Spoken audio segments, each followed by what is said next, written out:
नमस्कार, स्वागत है आप सबका हमारे चैनल पर। आज के वीडियो का टॉपिक है रचना के आधार पर शब्दों का वर्गीकरण।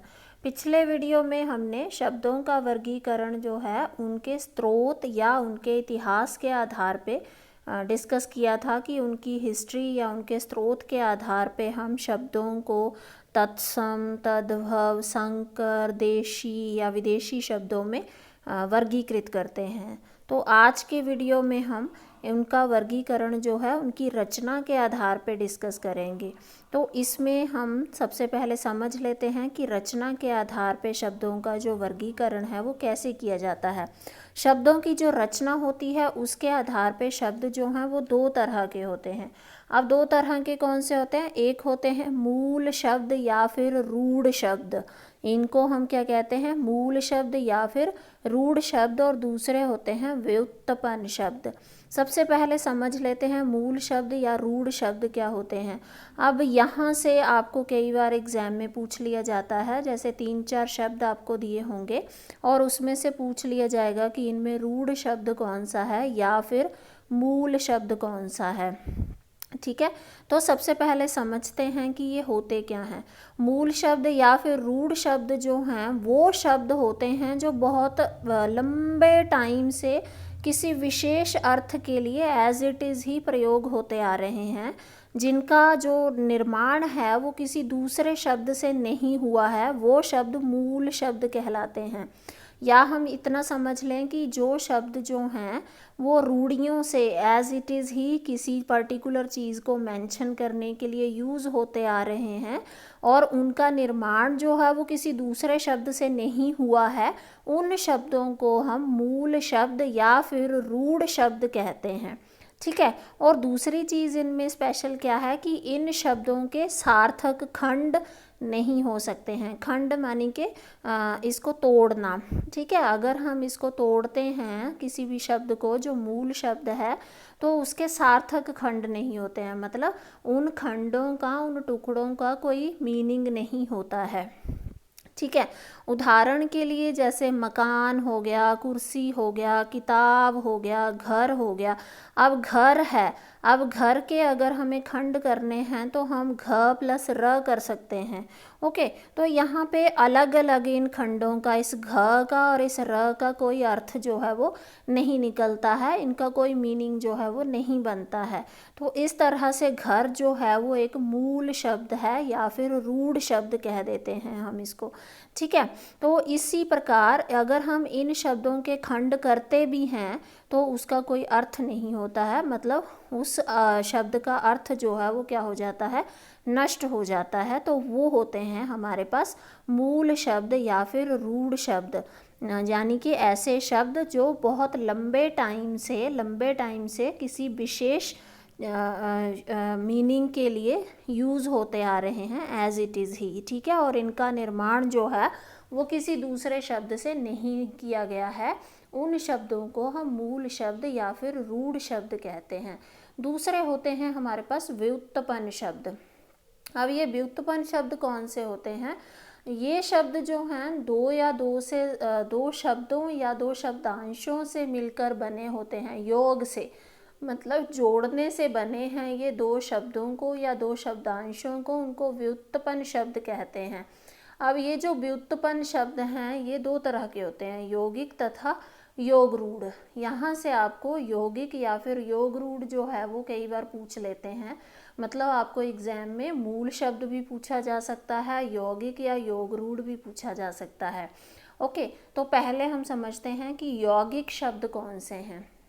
यौगिक का मीनिंग जो होता है वो होता है योग, है ना। योग मतलब जोड़ना, या सीधा सीधा कहिए कि मेल, जोड़ने से या मेल करने से दो शब्दों से जो वो बना होता है। ठीक है, यौगिक का अर्थ है मेल से बना हुआ।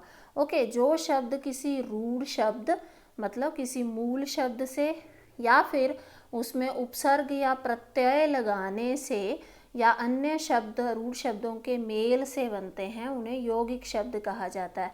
मतलब क्या है कि किसी रूढ़ शब्द में, ठीक है, रूढ़ शब्द से या फिर उसमें प्रत्यय लगा दीजिए या उसमें उपसर्ग लगा दीजिए या उसमें एक और रूढ़ शब्द जोड़ दीजिए, तो उनके जोड़ने के बाद ये जो शब्द बनते हैं उनको हम यौगिक शब्द कहते हैं। फॉर एग्जाम्पल यहाँ पे देखिए, जैसे नम्र है, नम्र में हमारे पास नम्र शब्द होता है। ओके, तो नम्र में अगर हम प्रत्यय लगा दें ता, तो नया शब्द बनता है नम्रता।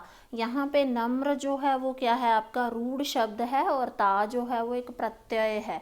ओके, तो जो रिजल्ट बना वो नम्रता बना, जिसको एक यौगिक शब्द कहा जाएगा।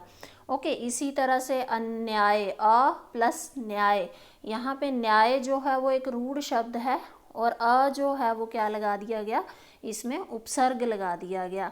ठीक है, तो इसी तरह से हमने क्या पढ़ा कि रूढ़ शब्दों से या फिर रूढ़ में उपसर्ग या प्रत्यय लगा देने से, या फिर रूढ़ में रूढ़ शब्द जोड़ देने से। अब सपोज प्रधान प्लस मंत्री इज इक्वल टू प्रधानमंत्री, मतलब प्रधान भी रूढ़ शब्द है और मंत्री भी एक रूढ़ शब्द है।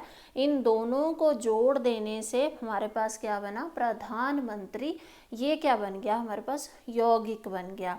ओके, यानी कि मूल शब्द या रूढ़ शब्द में हम एक उपसर्ग जोड़ दें या प्रत्यय जोड़ दें या फिर एक रूढ़ शब्द जोड़ दें, उसके बाद जो नया शब्द बनता है उन शब्दों को हम क्या कहते हैं, यौगिक शब्द कहते हैं। ठीक है, और ये व्युत्पन्न शब्दों की कैटेगरी में आते हैं, मतलब जो मूल नहीं है, मतलब वो आगे उनके जोड़ने से बने हुए हैं। ठीक है, जो इसमें जैसे कुछ अन्य यौगिक शब्दों के उदाहरण ले लीजिए, जैसे पाठशाला है, नमकीन है, मानवता, घुड़सवार, अमानवीय आदि।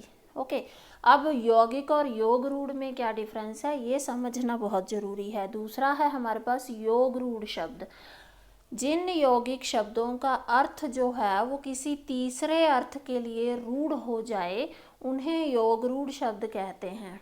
अब इसको कैसे समझेंगे हम, जैसे कि हमारे पास शब्द था हिम। हिम का मतलब होता है बर्फ़। हमारे पास एक शब्द है हिम, हिम का मतलब होता है बर्फ, प्लस हो गया आलय। ओके, तो ये हमारे पास आलय है ना, तो ये भी एक रूढ़ शब्द है, ये भी एक रूढ़ शब्द है, इन दोनों को जोड़ दिया। ओके, तो यौगिक बना। ठीक है, लेकिन ये योग रूढ़ क्यों है, क्योंकि इन दोनों को जोड़ देने से हमारे पास बना हिमालय। ठीक है, मतलब हिमालय जो है वो आपको पता है एक पर्वत है, उसका नाम है। ओके, उसके अलावा हम हिम, हिम का मतलब होता है बर्फ़, और आलय का मतलब होता है घर, तो बर्फ़ से बना हुआ घर हुआ इसका मतलब। तो ओके, हिमालय का मतलब हिम प्लस आलय का मतलब तो यही बना कि बर्फ़ का घर या बर्फ़ से बना हुआ घर। तो ऐसा नहीं है कि बर्फ़ से बने हुए हर एक घर को या बर्फ़ से बनी हुई किसी चीज़ को हम हिमालय कह देते हैं, नहीं कहते ना। हिमालय हम सिर्फ हिमालय पर्वत को कहते हैं। तो इन दोनों का जो जोड़ बना है वो किसी तीसरे शब्द के लिए क्या हो गया है, रूढ़ हो गया है, मतलब वो हिमालय के लिए ही यूज़ होगा। ओके, तो इस तरह के शब्दों को हम क्या कहते हैं, योग रूढ़ कहते हैं। ठीक है, इसका एक और एग्जाम्पल समझते हैं। जैसे हमारे पास पंख है, उसमें हम ज लगा दें प्रत्यय, तो ये हमारे पास पंख जो है वो एक रूढ़ शब्द हो गया, ज हमने उसमें प्रत्यय लगा दिया तो रिजल्ट बना हमारे पास पंकज। ठीक है, तो पंख का मतलब होता है कीचड़। ओके, और ज का मतलब होता है जन्म लेने वाला। तो ठीक है, इसका मतलब है ना कीचड़ में जन्म लेने वाला या कीचड़ से उत्पन्न होने वाला। ठीक है, तो ऐसा नहीं है कि कीचड़ में जितनी भी चीज़ें होती हैं उनको हम पंकज कहते हैं, नहीं कहते ना।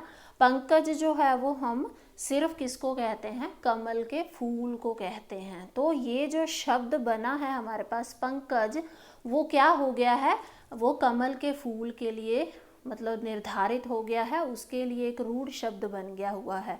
ओके, तो इस तरह के शब्दों को हम क्या कहते हैं, योग रूढ़ शब्द कहते हैं। ठीक है, तो इसी तरह के कुछ और एग्जाम्पल हैं हमारे पास। जैसे पीत प्लस अंबर हो गया तो पीताम्बर बन गया है ना। पीताम्बर जो है यानी कि पीले वस्त्र धारण करने वाला। तो ऐसा नहीं है कि पीताम्बर हम सबको कह देते हैं, हम भगवान श्री कृष्ण के लिए इसका यूज़ करते हैं। एक प्लस दंत, ये हो गया एक दंत, तो एक दंत जो है वो श्री गणेश के लिए यूज़ किया जाता है। इसी तरह से नील प्लस कंठ जो है वो हो गया नीलकंठ। तो आपको पता है कि नीलकंठ शब्द जो है वो हम भगवान शिव के लिए यूज़ करते हैं। तो इस तरह ये जो शब्द हैं हमारे पास है, तो ये भी यौगिक ही हैं, मतलब मेल से बने हुए हैं, जुड़ के बने हुए हैं, पर इनका मतलब जो है वो किसी तीसरे अर्थ के लिए क्या हो गया है, रूढ़ हो गया है। मतलब ये उसी के लिए यूज़ होते हैं, उसके अलावा इनको हम कहीं पे भी ऐसे ही यूज़ नहीं कर सकते हैं। तो इसलिए इनको क्या कहा जाता है, योग रूढ़ शब्द। तो आज के इस वीडियो में हमने मूल शब्द कौन से होते हैं, यौगिक शब्द कौन से होते हैं और योग रूढ़ शब्द कौन से होते हैं, इनके बारे में समझा।